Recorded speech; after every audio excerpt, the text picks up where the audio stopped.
Olá, bom dia pessoal. Obrigada a quem está aqui com a gente ao vivo nessa live. A gente está começando aí essa live sobre como se proteger de grandes vazamentos de dados que impactam a nossa vida. É super importante a gente trazer especialistas como os que a gente vai ter hoje. Então, o evento de hoje nós estamos fazendo pelo Mulheres do Brasil, Grupo Mulheres do Brasil. Para quem não conhece, é um grupo de mais de 91 mil mulheres. A gente está quase chegando na marca de 100 mil mulheres.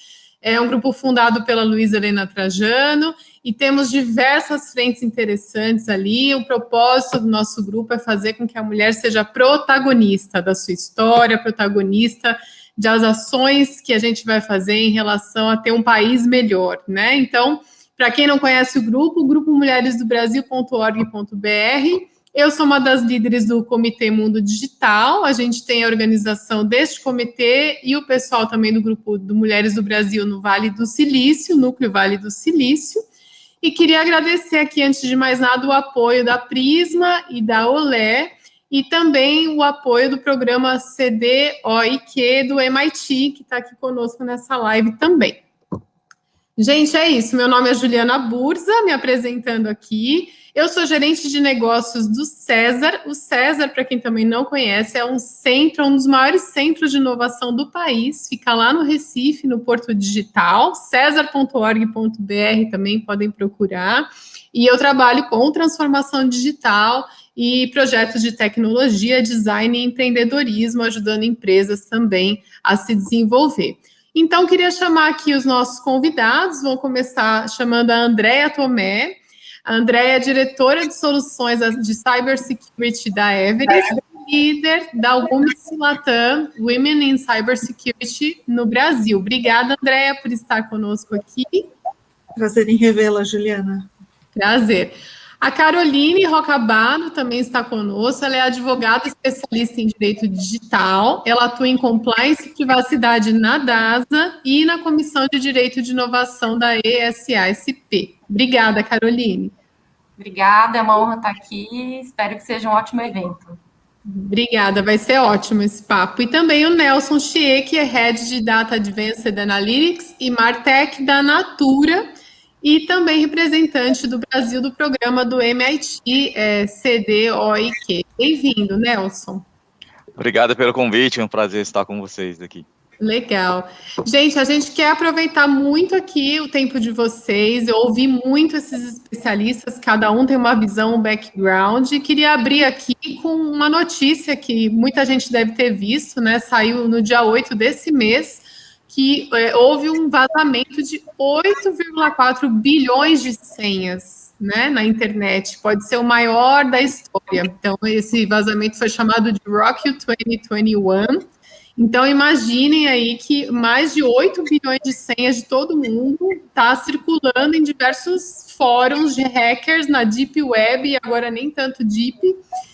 E por que isso pode ser um problema para nós, né, pessoas físicas? Porque essas pessoas podem usar esse tipo de informação da senha para combinar com outros dados de outros vazamentos, porque o Brasil também saiu no Estadão, estava vendo essa notícia também, para a gente abrir o debate aqui, né? A gente teve um vazamento recente aí de 223 milhões de CPFs e 40 milhões de CNPJs também, com dados, né, por criminosos. Então, como que isso impacta a nossa vida do dia a dia? É isso que eu quero ouvir um pouquinho sobre cada um. Então, antes da gente começar aqui, a gente estava falando sobre a LGPD. Então, eu queria já introduzir essa pergunta, começar pela Andréa. Por favor, Andréa, para você se apresentar até um pouquinho melhor, contar um pouquinho como que você trabalha com cybersecurity e o que você tem achado aí dessa questão da LGPD. Será que a gente, de fato, está preparado ou a gente começou tarde? Obrigada, Juliana. Eu sou Andréa Tomé, tenho 27 anos de carreira, exclusivamente em consultoria, são 20 anos no mundo corporativo, 7 anos como empreendedora, e hoje eu tenho um desafio intraempreendedor de acelerar a unidade de negócios de cybersecurity da Everest.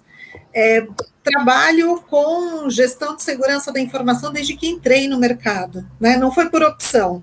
Eu escolhi tecnologia, mas foi algo que o destino me trouxe, e eu, desde então, trabalho com essa área e me apaixono cada dia mais por ela. E privacidade é uma disciplina que vem de segurança da informação, né? A proteção do dado é qualquer tipo de dado, se ele é confidencial, interno, restrito, independente da classificação. A privacidade, ela vem para a proteção do dado que é pessoal, né? Do dado pessoal, e agora com a lei, o dado pessoal sensível. Ela é uma disciplina de segurança da informação, embora muita gente ache que agora a questão de privacidade e proteção do dado pessoal seja uma disciplina nova. Juliana, eu, como profissional desse segmento e com um foco bastante intenso em governança, risco e compliance, eu sempre acredito que as leis e regulamentações vêm para bem. Elas doem num primeiro momento, a gente sente aquela dor de, puxa, é obrigação, né? Eu acho que a Carol vai falar um pouco desse desafio, que é a empresa menor, a pequena empresa, a microempresa, poder se adaptar, né? Porque a lei é aplicável a todos, mas eu acredito que a regra, pelo menos, nos dá uma luz. Especialistas pararam para estudar o que era necessário para garantir o direito do titular de que o dado dele seja utilizado só com seu consentimento e de uma forma obedecendo uma série de regras, né? Que seja soberana a vontade do titular. Então, eu acredito que a lei vem para bem, e acredito que a gente, como mercado brasileiro, nem sempre agiliza as coisas da forma como deveria. Então, a gente teve aí um marco da lei o ano passado, né, definindo que as penalidades entrariam em vigor só agora, em agosto de 2021, o que fez com que algumas empresas se acomodassem e estão saindo correndo agora, aos 45 do segundo tempo, para se adaptar, bem como outras já estão super tranquilas e bem adaptadas. A questão é, para retroalimentar o que diz a discussão com os meus colegas, se é difícil a interpretação para nós, que somos especialistas no tema, que dirá para o empresário, para o empreendedor, ou até mesmo para o profissional de uma grande empresa, né? São muitas nuances, muitas variáveis, muitos órgãos de mercado discutindo, e o mercado que precisa garantir que os controles estejam adequados à lei, ele está se sentindo desafiado e passando por uma série de questões e dúvidas. Excelente, Andréia. Obrigada aí pela introdução. E é bom que você já levantou a bola para a Caroline, que é isso que eu ia perguntar, né? Também gostaria que a Caroline falasse um pouquinho sobre o seu trabalho nessa área. E seguindo aí essa ideia que a Andréia já levantou de como é que as empresas menores, né, os pequenos empreendedores, têm se adequado à LGPD. Será que existe alguma regra específica para esse público, né? A lei acaba punindo eles da mesma forma que pune uma empresa grande? Como é que funciona isso? Conta um pouquinho para a gente. Tá, bacana. Eu sou Caroline, eu já trabalho há 3 anos nessa área de proteção de dados, privacidade e proteção de dados. Hoje, há quase 2 anos, ajudo como advogada sênior na liderança, né, do programa de privacidade no grande ecossistema de saúde. Então, enfrentei muitos desafios ao longo dessa trajetória, e eu percebo que grande parte dos nossos desafios, eles são trilhados porque eles mexem num lugar muito importante do ser humano e onde é difícil a mudança, que é a cultura. E é exatamente o que a Andréia tratou, né? A gente já tem segurança da informação há muitos anos no mercado, governança de dados há muitos anos no mercado. Nenhum desses assuntos é um assunto novo.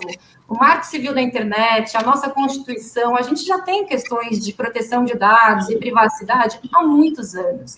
Mas o que acontecia a gente não tinha um enforcement legislativo para focar nesses assuntos. Falando de uma economia de dados, uma economia que consome muitos dados pessoais e sensíveis, a necessidade de uma lei geral de proteção de dados se fez presente. Assim como outros países na Europa, nos Estados Unidos, em outros lugares do mundo, eles já estão mais avançados do que a gente. Inclusive na Argentina, nosso parceiro aqui já está uns 10, 15 anos na nossa frente, Chile.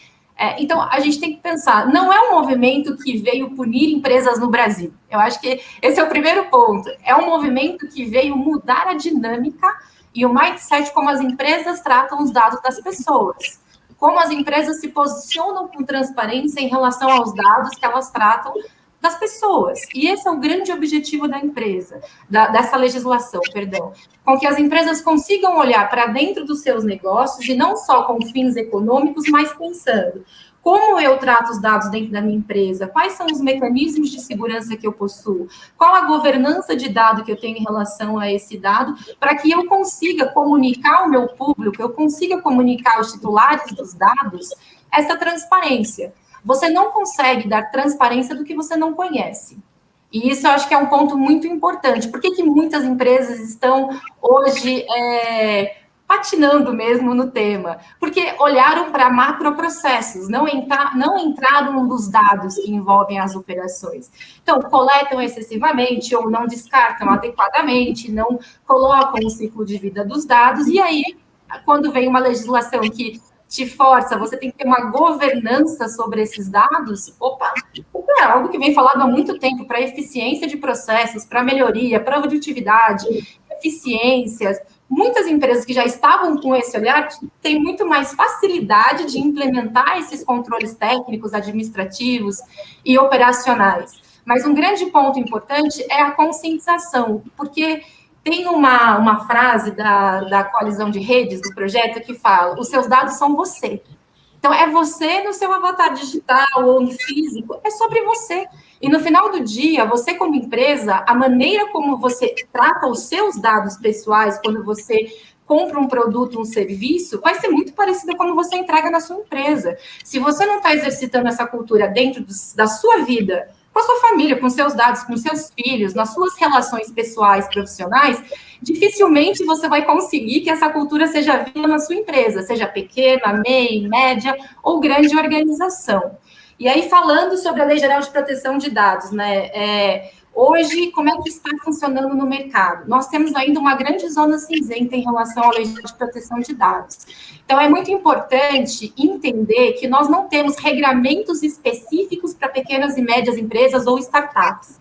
A Lei Geral de Proteção de Dados, hoje, ela está balizada para todos. O grande objetivo é que a autoridade nacional se manifeste e traga regramentos se existirá uma simplificação de governança para pequenas e médias empresas. O que, de fato, existe é que uma empresa ela vai ser multada ou sancionada de acordo com o teto do seu faturamento. E, por óbvio, uma média e uma pequena empresa é totalmente diferente de uma grande empresa. E é o que existe hoje. A gente já sabe que na Europa já existe um movimento de simplificação de governança. Veja, isso é muito importante. Não é ausência, é simplificação em decorrência do tamanho da atividade de tratamento. Então, não vai existir um momento, eu acho muito difícil, que uma autoridade diga que não, uma atividade empresarial não necessite fazer qualquer tipo de governança ou segurança e proteção de dados. Isso seria absolutamente contrário ao princípio fundante, né, dos direitos dos titulares sobre a forma como as empresas tratam os seus dados. Então, o caminho ainda vai ser um pouco tortuoso nesse começo. Importante dizer que, apesar da lei estar em vigor desde agosto, agosto de 2018, as sanções, a aplicação das sanções e multa, elas vão entrar em vigência a partir de agosto de 2021. O que não quer dizer que um titular do dado não possa acionar o judiciário. Ou uma denúncia no Instituto de Defesa do Consumidor. Isso não está proibido. A nossa autoridade ela é uma autoridade administrativa. E é muito importante que a gente siga o caminho de comunicar à autoridade, porque justamente ela tem um corpo técnico adequado para conseguir orientar as empresas sobre os procedimentos relacionados a incidentes, fiscalizações e sanções.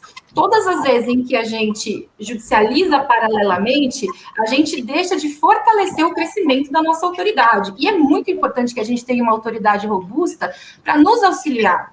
É uma autoridade... credibilidade, né, Carolina? É importante. Exato, não é uma autoridade que está já nascendo com forte caráter punitivo. Muito pelo contrário, olha, desde o começo do ano, trabalhos belíssimos de orientação, de cartilha, de participação da sociedade. É muito importante que a gente olhe com bons olhos, que a gente visite o site da autoridade para conhecer os seus movimentos. Legal. É muito legal isso que você está dizendo, porque eu também lido com muitas advogadas no meu dia a dia, nos contratos com as empresas que a gente faz projetos de inovação. E sempre tem a questão de LGPD. E aí é muito comum as pessoas, ai meu Deus, mas isso veio para atrapalhar, e tem que pensar nisso, é muito complexo, não sei o quê. E é o que você está dizendo, é uma nova forma de pensar, né? A gente já falou muito de mindset, mas é meio que um novo mindset, como você trata os dados, o que são dados sensíveis, o que é importante a gente proteger. Então, é muito legal. Acho que é importante a gente ter várias visões aqui nesse painel. E agora eu queria ouvir um pouquinho do Nelson, né, Nelson? Contar um pouquinho aí da tua experiência nessa área. E você que atua hoje na Natura, né, uma empresa bem grande, como é que isso tem impactado vocês? Como é que vocês têm um departamento específico para isso, para tratar sobre LGPD? Como é que funciona? Conta para gente. Bom, muito prazer. Eu venho atuando na jornada de transformação digital, acho que há cerca de 10 anos. Eu estou na Natura faz 1 ano e 5 meses, praticamente mudei no meio da pandemia, um pouco antes do início da pandemia. Nos últimos 5 anos na atuação no Itaú, eu tenho feito uma discussão muito importante sobre como se preparar para a onda de LGPD, né? Porque Itaú tem uma operação importante na Europa, então a gente já se preparou por questão de adequação à GDPR, né? Mas é um privilégio ter trabalhado no setor financeiro, porque é um setor extremamente regulado. Temos leis específicas de sigilo bancário, ou seja, toda a questão de tratamento de dados, né? E temos questão sobre anti-lavagem de dinheiro, questão de comunicação com o COAF, então toda a questão de padronização, armazenamento adequado de histórico para servir como subsídio, já estava meio que no dia a dia do banco. Na Natura, temos grupos específicos, sim, a gente chama de grupo de gestores, que lida com o assunto LGPD, e eu represento a área de tecnologia, porque na Natura eu cuido dos assuntos ligados a dados, que vai desde estratégia, arquitetura, engenharia, ciência de dados, e um capítulo importante que é governança de dados e governança de dados cadastrais especificamente. Então, Natura, por questão da aquisição da Avon e Aesop e da Bud Shop, atuamos em 120 países. Então, estamos atentos com relação às legislações locais também. Então, tem um grupo bastante ativo para justamente monitorar amadurecimento dessas regulações locais. Também sou representante do programa do MIT, né, que a gente chama de Country CDO. Eu sou representante brasileiro, tenho um mandato de 2 anos, começou em agosto do ano passado. A ideia é justamente incentivar esse tipo de discussão e cooperação internacional com embaixadores de outros países sobre as práticas que o CDO precisa ter. Com relação a LGPD, eu sempre faço leitura sobre 2 aspectos. O primeiro aspecto é questão prática. A União Europeia exige que seus parceiros comerciais tenham a mesma maturidade no que diz respeito à proteção à privacidade dos dados, assim como a questão ambiental, que está gerando um pouco calor, e questão de respeito aos direitos humanos. Então, aspecto comercial, né, se a gente quer ser um parceiro, e a União Europeia é um grande parceiro comercial nosso, a gente precisa levar esse assunto a sério, porque... e lá também tem uma lei, né, Nelson? A GDPR. Sim, isso. Que acho que foi a principal legislação que inspirou outros países a seguirem mais ou menos o mesmo padrão, né, em termos de adequação. Da outra questão tem a ver com questão interna das empresas, né? A gente fala muito na questão de digitalização, cultura de data-driven, ou seja, tomar decisão baseada em dados. Como você toma a decisão se você não conhece seus dados, né? E o último aspecto, nós como indivíduo, há uma discussão mais profunda sobre se direito à privacidade deve ser promovida a um dos direitos fundamentais de nós como seres humanos. A ONU está discutindo isso, o nosso Congresso está discutindo isso, sobre se devemos incluir isso na nossa Constituição como direito à vida, saúde, educação e bem-estar, né? Então, é algo que nós, como indivíduo, precisamos, de fato, pensar, assim como cuidar da nossa saúde, né? Dados, né? Tecnicamente, a gente chama de footprint digital. Ou seja, por onde a gente passa no meio digital, a gente deixa rastro. Com quem a gente se relaciona? Quais são os dados que a gente permite que seja coletado, compartilhado? Precisa ficar atento. Obviamente, as empresas têm um papel importante de trazer para um relacionamento mais transparente e mais maduro, ao invés de colocar letras miúdas sobre as práticas de gestão de dados, de privacidade de dados, ser transparente e ter uma conversa honesta com os titulares de dados, que somos nós. Muito bom, Nelson. Esse aspecto de uma empresa mais madura como a de vocês, essa governança, né, a gente entende que é bem mais estabelecida, né, e mais transparente, mas você também tocou nesse assunto da questão de nós, né, enquanto pessoas, cidadãos, né, como que a gente trata isso, como que a gente trata os nossos dados, né? Então, até estou acompanhando o chat aqui no YouTube, eu vi que a Cíntia Michels comentou aqui que foi interessante também a perspectiva que a Caroline colocou, de pensar que os nossos dados somos nós, de serem o nosso avatar digital. Então, tá aí a perguntinha dela, né, o comentário. Então, realmente, a gente tem um trabalho ético, né, importante a fazer nesse sentido, e aí eu pego um gancho até para uma pesquisa do próprio MIT, né, que o Nelson conhece bem aí, foi constatado que os vazamentos de dados no Brasil aumentaram 493%.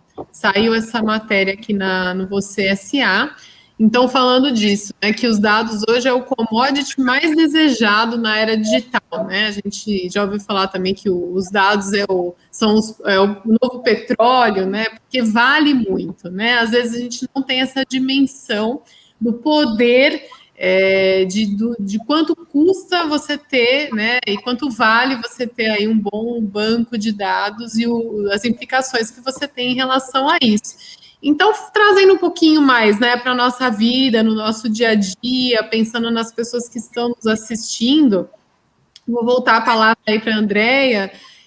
Queria saber de você, Andréia, assim, o que uma pessoa comum, né, que não necessariamente trabalha numa empresa, né, mas no dia a dia dela, assim, né, como é que ela adquire uma cultura de proteção de dados? O que é uma boa prática para uma pessoa física? Ao contrário do que todo mundo pensa, né, o profissional de segurança ele não vive para projetar o medo. Eu diria o seguinte: a gente está aqui para usufruir, como pessoas físicas, de todos os sabores deliciosos da transformação digital. E numa era de sociedade 5.0, as tecnologias todas, que antigamente só estavam nas empresas, hoje estão nas nossas casas. Então, longe de mim dizer para o telespectador que, em função de privacidade, que vão pegar seus dados, que vão te ligar, que vai ter fraude, que você não tem que usar o banco online, que você não tem que usar aplicativo, que você não tem que, de alguma forma, aceitar termos e condições ali do aplicativo que você quer muito utilizar para um propósito pessoal, porque ele vai ter algumas nuances de compartilhamento do seu dado. Eu diria que medo não, informação sim. A gente tem que estar ciente de que tudo que nós utilizamos, como aplicações na internet, nos nossos celulares, em qualquer dispositivo portátil, tem regra de uso. E essas regras de uso trazem os objetivos específicos de cada fabricante. Não necessariamente o direito, ou eu como titular, o que eu gostaria que fizessem com os meus dados. Então, às vezes a gente assina, baixa alguns aplicativos e não olha os termos e condições de uso daquele aplicativo, e ali eu estou dando o consentimento para que o meu dado seja compartilhado com terceiros. E a gente começa a receber ligações indesejadas, seja para vendas ou para qualquer outro propósito. Essa é a parte mercado em si. Agora, quando a gente pensa em que nós mesmos vazamos os nossos dados, Juliana, hoje nós colocamos informações em diversas redes sociais, né? Em segurança da informação a gente fala hoje de OSINT, que é a técnica. Eu não preciso invadir um sistema, invadir as contas de vocês para saber sobre vocês. É só a gente procurar canais públicos onde vocês mesmos postaram suas informações. faço sempre uma analogia com o lixo. Adoro fazer analogia com lixo, já fiz muito tipo de análise de lixo em mundo corporativo como projetos de consultoria. Se eu tiver de posse do lixo da casa de vocês, eu sei qual é o seu padrão de consumo, se tem criança, se não tem criança, se tem alguém doente, que medicação utiliza, dá para saber muita coisa através de elementos, de dejetos. Que dirá se a gente fizer uma busca, né, simples pelo Google, com os nomes de vocês, com dados básicos, simples, que não necessariamente sejam correlacionados, dá para encontrar, em muitos casos tem lá endereço, tem dados da empresa, CNPJ é um dado público, às vezes a empresa está registrada na casa do profissional, e assim vai. Então, a gente precisa tomar cuidado e só expor aquilo que efetivamente a gente quiser que as pessoas vejam. Porque eu não acho que é deixar de utilizar a tecnologia, mas a gente precisa ter cautela, porque muita gente vai ler com propósito positivo, com o propósito bom de nos conhecer, de fazer negócio, networking, mas também vai estar aberto para quem tem más intenções, né, e vai usar isso para um propósito de fraude ou de qualquer outro propósito que não seja positivo. Com certeza. E, André, uma coisa interessante que eu lembrei também de um projeto que eu estava fazendo de inteligência artificial, e a gente analisava o rosto das pessoas para poder... Uma questão de segurança dentro de uma empresa que a gente atendia. E a advogada me alertou, falou, olha, o fato de você ter a foto das pessoas, isso também é um dado.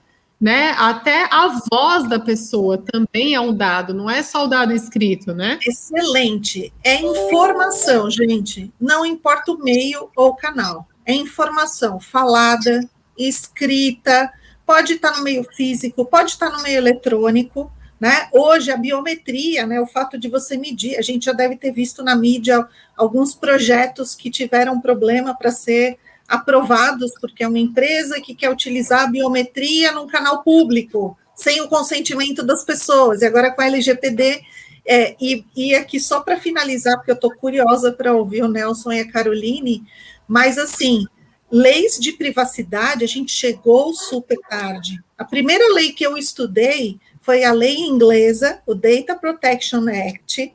Eu comecei a estudar em 99 e já estava atrasada, porque a primeira versão dela foi de 95.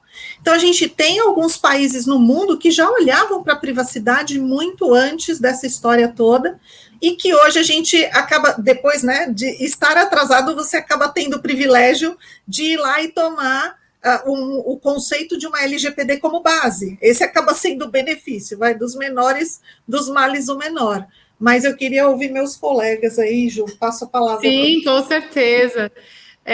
Vamos falar com a Caroline, então. Caroline, você falou bastante da questão da autoridade, né, nacional, que ainda não efetivamente está aplicando multas, mas que ela pode ser acionada, né, em caso de um vazamento.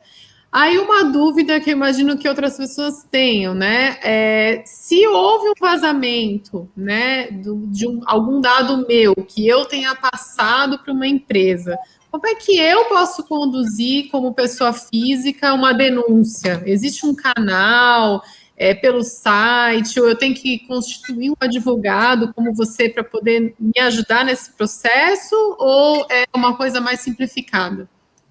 Legal. Vamos por parte nessa pergunta. Eu vou voltar só um tópico no que o Nelson tinha dito sobre a proteção de dados. Teve uma ADI, a Ação Direta de Inconstitucionalidade, 6387, que reconheceu a proteção de dados, nosso STF, né, Supremo Tribunal Federal, reconheceu a proteção de dados como direito fundamental.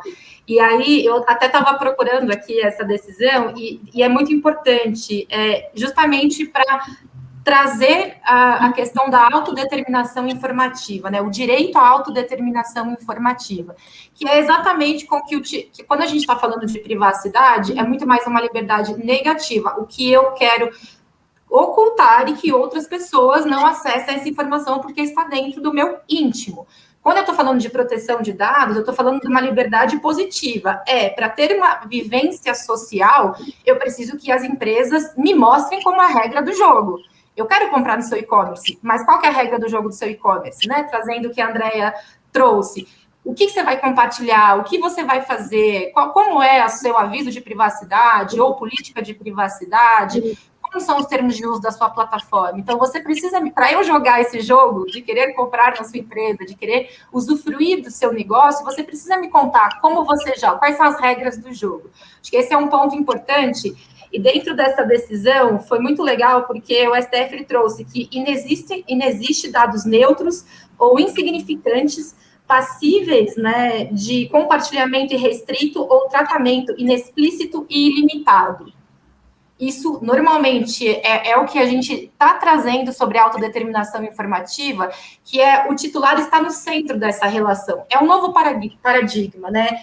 Para realmente garantir essa liberdade, então aqui a gente vai pesar dois grandes pontos, como se a gente tivesse o titular no meio. Então, de um lado, são as empresas exercendo transparência, boa-fé, coerência e consistência nos seus processos e governança. E do outro lado, como responsabilidade para as empresas, é a responsabilização e prestação de contas e a gestão de riscos. Justamente para que a gente consiga garantir que o titular ele consiga ter. Hoje no Brasil a gente ainda não tem isso determinado, mas o IAPP, que é uma grande entidade de privacidade mundial, ele fala que é dividido em 4 paradigmas a privacidade do indivíduo, né? Informação, privacidade de informação, corporal, de comunicação e privacidade territorial. Então, para a gente conseguir, é sempre esse equilíbrio entre como a empresa traz esses princípios, porque é uma lei muito principiológica, e como que a empresa exercita essa responsabilização, accountability, caso uma autoridade, caso sofra uma denúncia, caso tenha um incidente. Aí agora a gente entra no incidente, que é a outra parte da pergunta, né, que você trouxe. Eu coloquei aqui no chat privado, aí eu não sei se a Monique consegue compartilhar com o pessoal nos comentários. Já existe, criado pela própria autoridade, uma página específica trazendo sobre como deve ser a comunicação de incidentes, né? O que é o incidente de dado pessoal, o que fazer em caso de um incidente de segurança com dados pessoais, quem deve fazer a comunicação de incidentes, o que comunicar à autoridade, e inclusive com um formulário no começo da página, para que as pessoas comecem a conhecer e entender como fazer isso. Porque a gente tem que voltar aqui, a lei, ela tem 2 agentes de tratamentos, aqui na Lei Geral de Proteção de Dados hoje, recém saiu um guia da Autoridade Nacional de Proteção de Dados sobre a questão dos agentes de tratamento. Então, nós temos 2 grandes agentes na lei, tanto o controlador como o operador. Então, o controlador é quem vai emitir as ordens de tratamento. Então, eu preciso ter uma atividade, aí eu preciso contratar uma empresa, eu não tenho tecnologia para fazer um BI, eu não tenho tecnologia para fazer algo que eu contrato uma empresa, né? Então eu terceirizo uma parte do meu processo para essa empresa, ela executa esse tratamento e retorna para mim. Quem tem o contato direto com o titular do dado, quem tem que dispor principalmente em política de privacidade ou aviso de privacidade, a preocupação de elencar uma base legal é o controlador. Quando ele terceiriza essa responsabilidade para um operador de dados, a gente tem um termo que fala em conta e ordem. O que quer dizer? Se eu falei para você comprar pão e você comprou mortadela, queijo, presunto, você não agiu de acordo com o combinado. Se é para comprar pão, é para comprar pão. Se você quiser utilizar para outra finalidade, você tem que me avisar como operador dos dados. Eu sou o controlador. Eu assumo esse compromisso frente ao titular do dado sobre o tratamento da necessidade de contratar um operador para executar esses serviços. A praxe hoje é que, o que está na lei, o controlador é o responsável por comunicar à autoridade. O que existe ainda algumas zonas cinzentas e que isso vai ser melhor disciplinado pela autoridade e na omissão do controlador? Eu vou ser responsabilizado conjuntamente como operador? Eu posso ser proativo? Já existem outros mecanismos também de comunicação. O que eu aconselho sempre consulte um profissional especializado, entenda seu incidente, mas antes de qualquer coisa, simule. Está aí o documento da autoridade, disponível, gratuito, simule na sua atividade, simule como para você aprender. Porque se tem uma coisa que não tem diferença nenhuma entre ser grande empresa, pequena, média ou startup, é a vontade pelo conhecimento. O quanto você tiver de vontade de conhecimento é o que vai determinar o quanto você vai conseguir incorporar isso na sua cultura empresarial. E hoje, diferentemente do Código do Consumidor, que há 31 anos atrás foi publicado, nós não tínhamos tantos YouTubes, lives, cartilhas, livros e possibilidades de abertura de conhecimento gratuito no mercado para que as pessoas pudessem consultar. Tem um outro projeto brilhante aqui que eu vou compartilhar com vocês, que foi um trabalho desenvolvido junto com a Proteste e o Google, justamente para pequenas e médias empresas, onde ajuda o pequeno empreendedor, médias empresas, startups, entenderem se a LGPD se aplica para o seu negócio. Então, ali tem um pequeno assessment, lembrando, não é uma recomendação jurídica, não descarta uma consulta especializada, mas ali você consegue fazer um teste de aplicação em pequenos passos para entender se a LGPD se aplica ao seu negócio. Tem uma cartilha direcionadora com grandes 8 pilares que você deve começar a observar no seu negócio e um jogo lúdico interessante para você aprender também um pouco mais sobre a lei se divertindo. Não sei se eu respondi. Bom, Caroline, que a gente tem essas ferramentas, né? Você vê, a gente às vezes nem sabe que tem acesso a isso. A Monique já está botando aqui no chat, né? Obrigada, Monique, para compartilhar com o pessoal que está assistindo a gente. E relembrando, quem quiser fazer perguntas, que ficar com alguma dúvida, quiser que a gente volte a algum ponto, podem escrever aí no chat que a gente interage com vocês também.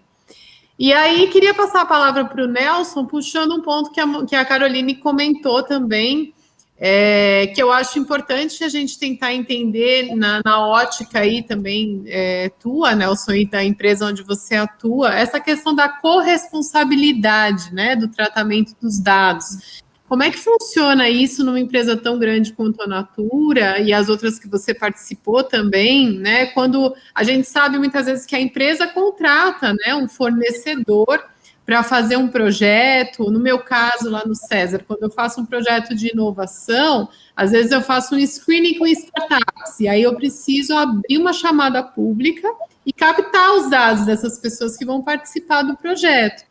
Então, a gente também tem essa responsabilidade, como a Caroline falou. Se o cliente fala para mim, você vai comprar só pão, não posso trazer o leite, a mortadela e a mussarela, eu tenho que comprar só o pão. Então, a gente tem que se preocupar. Como é que é essa questão de corresponsabilidade, Nelson? Queria que você explicasse um pouquinho e falar também dessa questão de mercado, né? O data-driven, que você citou também. Por que é importante as empresas terem decisões baseadas em dados? Tá bom, eu acho que a própria André e a Carol também reforçou. Temos duas figuras, né? Controlador de dados e operador, né? De fato, a responsabilidade recai sempre que no controlador. Então, nós, como Natura, fizemos uma série de conversas com todos os nossos fornecedores, fizemos a adequação nos contratos, né, explicitando a necessidade de observar os princípios básicos de privacidade, assim como todos os contratos têm, de quem são as partes envolvidas, condições comerciais, toda a parte de respeito à legislação vigente, ligada à proteção aos dados de privacidade, foi uma das frentes que a gente conseguiu avançar mais rápido, de apoiar nossos fornecedores a operarem no mesmo patamar mínimo que a gente entende necessário e eventualmente desqualificar os fornecedores que não demonstra condição técnica, mesmo depois de tendo tido nosso apoio para esse processo de adequação. Tá? Então, foi uma decisão importante e difícil, né? A Natura tem, por sua essência, preservar bons relacionamentos, mas temos também nos nossos princípios de ajudar nossos parceiros a amadurecer em todo sentido, né? Desde questão de responsabilidade socioambiental até essa questão de privacidade aos dados. Eu vejo essa questão de data-driven como algo inevitável, né? Aqueles memes que acho que tu não recebeu, né? Quem é que acelerou a implementação de cultura de data-driven? Área de negócio, CDO ou Covid? eu não tenho dúvida de que essa questão de isolamento, né, que essa questão de grande incerteza, pelo menos na fase inicial de o que será, né, desse novo, entre aspas, mundo, ou novo modelo de relacionamento entre consumidores e as empresas, impulsionou as duas partes.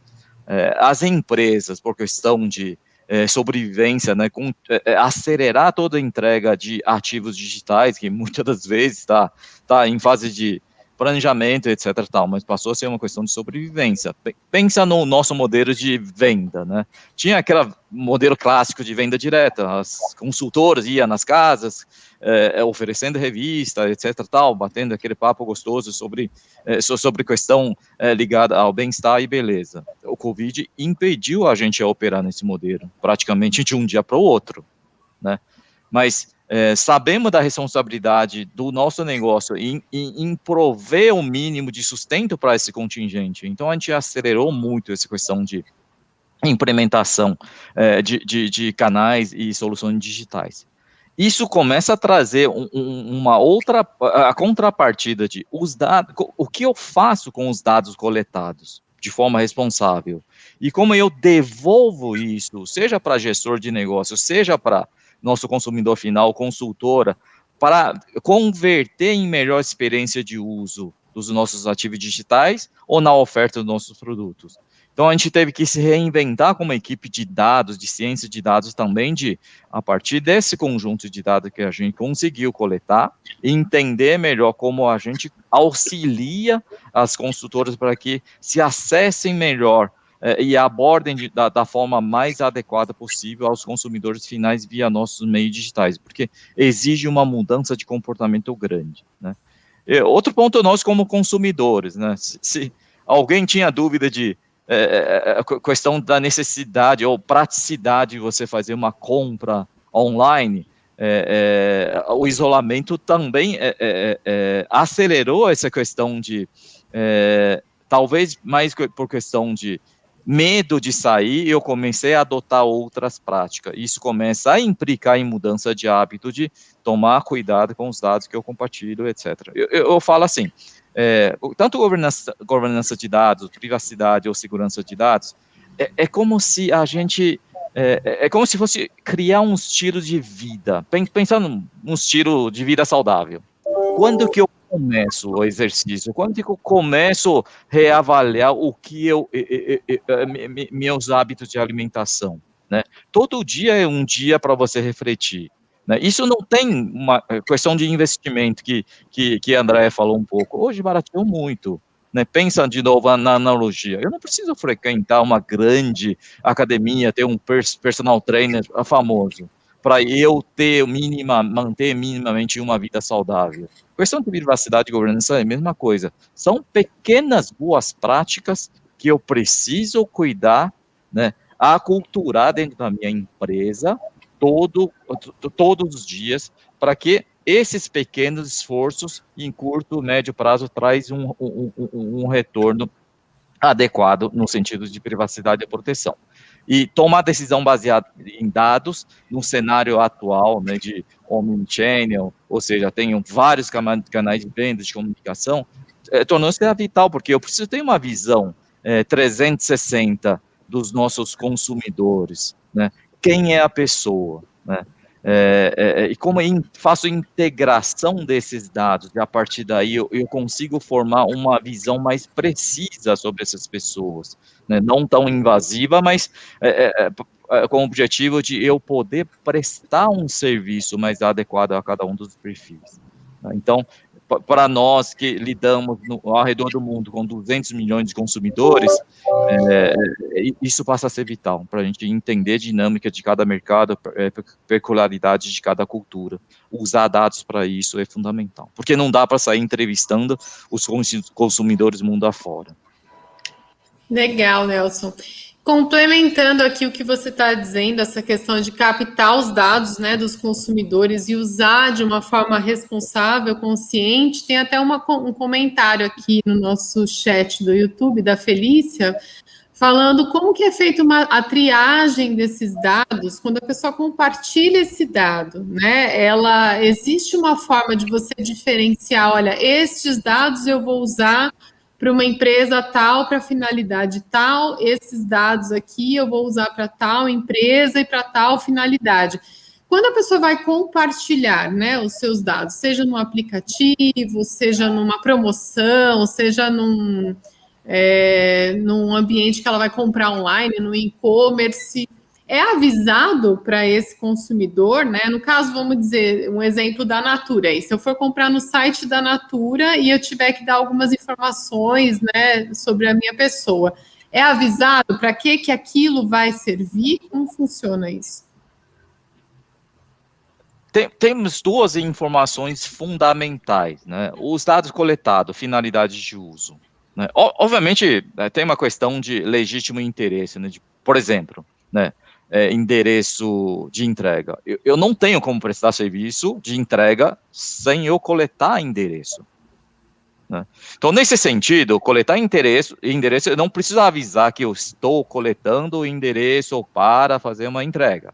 Mas se eu for utilizar endereço para outra finalidade, exemplo, verificar seu poder aquisitivo, por questão de geolocalização, a gente deixa avisados de que esses dados podem ser utilizados para algumas finalidades. A gente tende a ser mais específica possível, e sempre que a gente tem dúvida, né, de se aquele conjunto de dados perante consentimento no momento da coleta pode ser utilizado, a gente aciona esse grupo de gestor e, eventualmente, a gente altera a nossa política e republica, e muitas das vezes a gente pede atualização no consentimento ou na assinatura. Então, existe um processo já em vigor nesse sentido. Muito bom, Nelson, obrigada. Então, a gente está se aproximando aí dos 10 minutinhos finais da nossa live, que foi super rápida, porque tem muita informação, mas muito legal essa conversa. E queria já tentar fazer um wrap-up aí, né, para a gente tentar dar algumas dicas para as pessoas também que estão nos assistindo, que certamente trabalham em outras empresas, né, e também podem utilizar isso no dia a dia.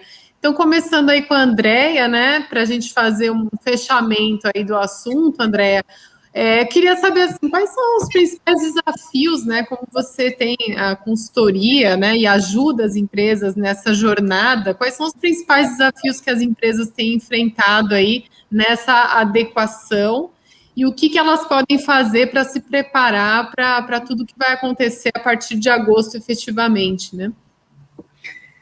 O que eu vi acontecer, Juliana, encontrar os dados foi um desafio. Classificar esses dados para saber o que é dado pessoal, o que é dado pessoal sensível, o que correlacionado se subordina aos preceitos da lei. Atender os direitos do titular, né? Porque, como o Nelson estava falando, eu tenho que te dar o direito do consentimento, te dá o acesso à sua informação para você consultar, te dá o acesso para que você modifique a informação, te dá o direito que você peça para excluir a informação, e a exclusão não é só daquele sistema, é de toda a cadeia, mas backup que tenha sido feito, é uma loucura quando a gente pensa numa empresa de grande porte, quando a gente pensa numa Natura, né? Por isso que eu falei que para a gente, como especialista, também está muito difícil, assim como está difícil para o titular, para o consumidor. Então, eu continuo dizendo que a lei veio para bem. Eu acho que a gente evoluiu muito, melhorou muito em maturidade de uma série de questões que estavam ali perdidas por um bom tempo, mas ainda se tem dificuldades e a questão não é pensar no prazo em que a lei entrou em vigor e que agora vão começar a ficar subordinados a multas e penalidades. O problema é pensar em gestão e governança desse modelo e desse montão de controles que a gente teve que introduzir para garantir os direitos do titular e a proteção dos dados. Então, me preocupa muito, às vezes, a gente traçar ações pontuais, desenhar controle, falar, estou atendendo a lei, e não pensar que essa engrenagem funciona, se retroalimenta, eu tenho que evoluir a maturidade sempre. Uma outra questão para eu concluir, né, dado que eu falei que as pessoas têm que se conectar sim, usar muito a tecnologia, prestar atenção ali nos termos de uso, é ter um pouco de malícia. Olhar para o lado, ler a informação, ver as fraudes que estão acontecendo. Hoje a gente está numa era em que, em televisão, aí, canal aberto, a gente ouve falar disso em qualquer tipo de programação, o que é ótimo. Então, a informação está chegando na ponta dos tipos de fraude, porque aqui a gente está falando de proteger a informação para não vazar. O que acontece depois do vazamento, meus queridos e queridas? Por que a informação é tão procurada? Porque ela é alvo depois, né, para uma série de questões, desde barganha, desde objetivos comerciais, objetivos de marketing, mas infelizmente para fraude, para poder propiciar a fraude. Então, assim, vazou o meu número de telefone, vazar a minha senha é complicado, mas a gente teve um mega vazamento aí, onde vazaram informações financeiras das pessoas, né? Informações pessoais por completo. Então, é sempre a gente pensar o seguinte, por que é que vazou? Quem estava buscando o que vai fazer com isso? E imediatamente vai ligar para vocês. E aí, se a gente sabe disso, é só uma questão de ter malícia e atenção. Eu vou atender um telefonema de um número que eu desconheço, eu vou baixar um aplicativo de uma fonte que eu desconheço, eu vou abrir um anexo de um e-mail cujo remetente eu desconheço. É aqui que está a dica, sabe? Da gente conseguir olhar um pouco mais e se preservar um pouco mais, porque a informação sobre os tipos de fraude, sobre os tipos de ação, né, que de alguma forma lesam o consumidor final, elas estão disponíveis. Então, não acredita que acontece só com o vizinho, com a vizinha, com o outro. Vamos pensar que pode acontecer com a gente. Os vazamentos aconteceram, as nossas informações estão por aí. É uma questão da gente se preservar, né? Sem contar as informações que a gente disponibilizou em rede social, em aplicativos muito antes disso. As informações estão aí e resta nos preservar e nos proteger cada vez mais, pensando o seguinte, por que é que estão me pedindo isso? Por que eu estou recebendo essa ligação? Por que estão dizendo que é o banco, que o banco precisa da minha senha? Os bancos estão com campanhas assim fortíssimas no mercado para em sinal de alerta. Lê, gente, recebeu do banco ali, eu conheço agora uma campanha pública que está acontecendo de um grande banco que é fabulosa. Então, ela traz todas as nuances de como é que um atacante nos aborda. Vamos ler, vamos aprender, vamos transferir esse conhecimento para os nossos familiares, para os nossos filhos, eles são extremamente digitais. Então, eu tive a oportunidade recentemente de, pela Everest, poder falar disso para crianças de 5 a 12 anos. Elas são muito digitais, elas jogam, elas fazem cadastro, elas acessam o ambiente com o consentimento dos pais, mas também estão vulneráveis a esse tipo de coisa. Então, vamos nos precaver, vamos ouvir aquilo que a mídia e o mercado está nos trazendo enquanto o que vem acontecendo de negativo, e vamos reagir aí para deixar o negócio mais difícil quando for a questão relacionada ao contato com vocês. Muito bom, André, muito bom mesmo, porque a informação é tudo nessa vida. Então, é o que você falou, essa questão da malícia, eu tenho certeza que todo mundo que está aqui, que está assistindo, conhece alguém, ou já passou por isso, de receber uma ligação dessas, de alguém se passando por alguém, pedindo suas informações. E aí, quero só deixar uma pergunta no ar, André, o que você acha de pessoas que usam a mesma senha para tudo? Para e-mail, para aplicativo, por favor, fala alguma coisa, pessoal. Com o vazamento, eu tenho acesso a todas as chaves de todas as portas. É como se a gente estivesse jogando a chave de casa, assim, a gente faz 30 cópias e joga pela janela para todos os vizinhos. É igual, né? Por que todos os aplicativos e sites, tudo pede uma autenticação e uma senha?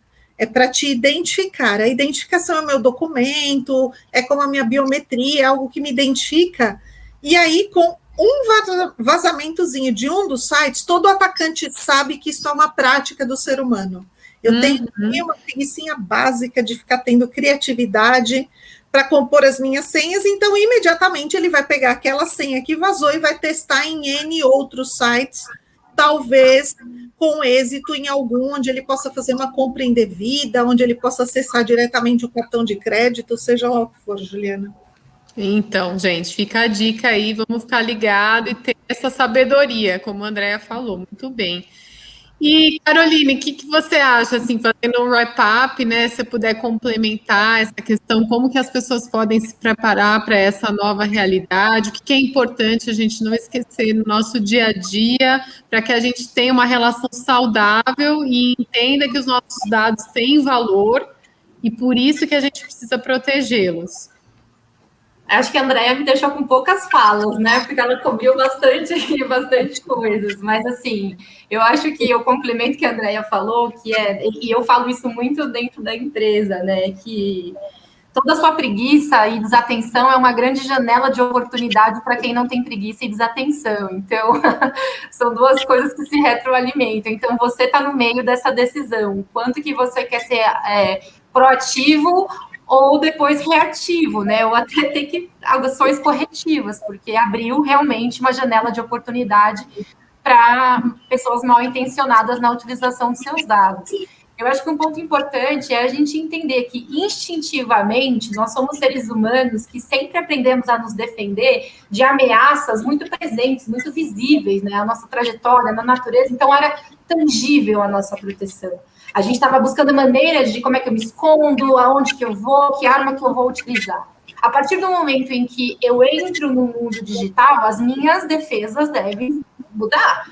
Não são as mesmas. A pedra que você utilizaria aqui na vida ordinária não é a mesma que você vai utilizar no ambiente digital. Então, da mesma maneira em que evoluir esse caminho, né, sair de um caminho não digital para um caminho digital, na interação com pessoas, dados e empresas, as suas defesas devem ser condizentes com esse caminho. E é por isso que a gente fala que é tão importante o Comitê Gestor da Internet, o NIC-BR, vários órgãos hoje no Brasil, eles trabalham tanto pelos princípios de uma cidadania digital.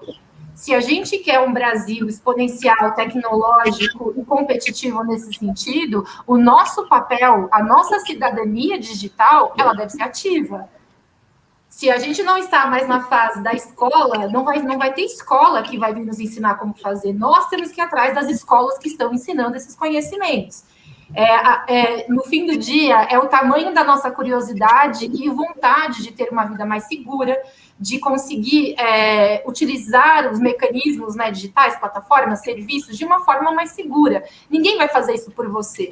Talvez algumas empresas vão te dar treinamento, e isso é muito bom, mas se você é o dono da sua pequena ou sua média empresa, é a sua responsabilidade como indivíduo, como cidadão digital e por todas as pessoas que estão dentro de você construindo esse legado da sua empresa.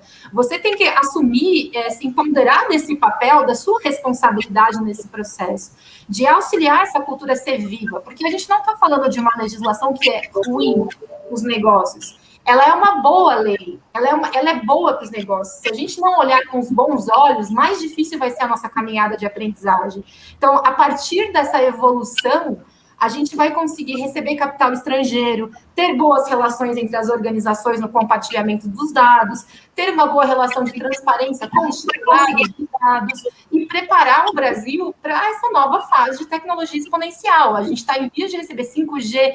Então, regular e proteger para criar um ambiente seguro de inovação é o papel da lei. Mas uma lei no papel, ela é uma letra morta, ela depende da cidadania exercendo, trazendo o que está ali para a nossa realidade prática. Eu acho que o que eu posso dizer é isso. A gente tem que ver que aquilo é um grande instrumento jurídico, que nós estamos alcançando isso no nosso país, mas a nossa responsabilidade ninguém vai fazer por nós. Seja individual ou coletiva, quando a gente está nas empresas ou quando a gente está com os nossos negócios, pequena, média, MEI, startup, enfim. Essa responsabilidade, no final do dia, é nossa. E a gente tem que cobrar dos nossos representantes, mas o nosso papel. Muito bom, Caroline. É importante isso, a gente se empoderar dessa responsabilidade, né? Entender que nós somos os titulares dos nossos próprios dados e o que a gente aceita ou não que as pessoas façam com eles. Também seguindo aí o que a Andrea falou, da gente ter essa malícia, essa sacada, assim, entender essa importância da gente também se proteger. E, Nelson, para você fazer aí as palavras finais também, né, falando um pouquinho, né, já que você representa aqui o lado também de grandes empresas, né, o que são boas práticas, né, o que você poderia deixar de dica, assim, para que as empresas possam se organizar melhor para tratar esses dados e para estar aderente à lei? Acho que me deixa um pouco espaço para fazer complementação. Parabéns por essa resposta das duas. Para qualquer problema complexo, eu sempre adoto a seguinte metodologia, né? Primeiro, eu faço um diagnóstico de onde eu estou, né?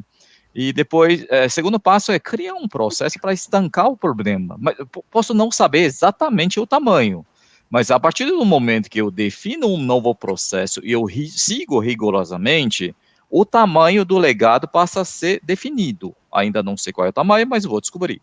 E por fim, né? Eu começo a priorizar tratamento do legado, por exemplo, data discovery, ou seja, descobrir onde tem os dados pessoais sensíveis, né? Eu não preciso, assim, perguntar para muitas pessoas para ter certeza de que cadastro de cliente e sistema de RH tem dados pessoais sensíveis. Então, priorize esses sistemas, né? Analisa fluxos de informação desse sistema. Obviamente, a André já falou, né? Não adianta você ter um processo se você não for capaz de manter atualizado, de ter processo de concessão de acesso, monitoramento. Se você implementar um processo novo e não garantir atualização, o dia seguinte você joga o processo fora, porque você traz novamente a vulnerabilidade, ou seja, teu legado continua aumentando. E para finalizar, eu acho que é conscientização que Carol falou bastante, que é muito importante. Ninguém em sã consciência digita senha numa agência de banco mostrando em público a senha que está digitando. Mas quando você entra num site desconhecido, é isso que você está fazendo. Mas por que você faz isso? Porque eu não vejo a ameaça. Eu não quero viver no mundo paranoico de que tudo é risco, ataque. Mas são cuidados fundamentais. Ninguém em sã consciência convida alguém que está passando na rua da sua casa para conhecer sua casa. Mas quando eu publico uma foto no meu perfil público numa rede social, é isso que eu estou fazendo. Mas por que na vida real, digamos assim, física, a gente não faz isso, na vida digital a gente faz? É uma mudança, quer dizer, não é nem mudança de mentalidade, é recapturar uns princípios que nossos pais ensinaram, de não ficar falando com estranho, né, não ficar dando informações desnecessárias, porque isso se chama engenharia social para você obter informações. Antes só tinha dois jeitos, conversando com você, com seus vizinhos, com seus parentes, ou ligando. Hoje, qualquer dispositivo, você mesmo deixa informações. Não precisa ter muito esforço para saber quem você é. Então, essa mudança, ou volta com aquela velha mentalidade de menos é mais, é importante para a gente ter esse convívio mais civilizado, né? Entre empresa, cidadão e entre as entidades que tutelam nossas relações.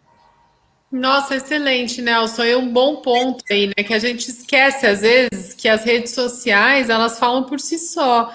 Então, às vezes, você vê Instagram de pessoa que você sabe, como a Andrea falou, né? É quase o lixo, né? Você sabe onde a pessoa mora, você sabe que carro ela tem, quantos filhos ela tem, onde estuda, onde ela passa as férias, tudo, né? Impressionante. Então, às vezes a gente não percebe, né? Parece que é uma coisa inofensiva. Ah, tô postando uma foto, meus amigos vão curtir e tal. Mas tem pessoas que podem se apropriar disso. Então, a gente tem que ficar ligado. Acho que foi o maior takeaway aqui que a gente pode tirar dessa live, que foi super interessante. Passou voando uma hora. Então, queria agradecer novamente aí todos vocês que participaram, o pessoal que acompanhou até agora, que fez perguntas, interagiu no chat. Muito obrigada. E foi um papo muito interessante, aprendi muito com vocês. Espero que a gente possa ter outras rodadas. E reforçando só aqui para quem ainda não conhece o Grupo Mulheres do Brasil, entre lá, grupomulheresdobrasil.org.br, conheça o nosso trabalho, nossos comitês também, quem quiser participar, super bem-vindas. E espero que a gente possa ter outros encontros interessantes quanto esse. Muito obrigada a vocês todos pela disponibilidade e tanta informação relevante que vocês compartilharam. Obrigada, Juliana. Foi um prazer compartilhar aqui o painel com a Caroline e o Nelson. Obrigada. Um grande prazer. Obrigada, pessoal. Aprendi bastante. Valeu. Valeu, até a próxima. Valeu, até a próxima. Tchau, tchau.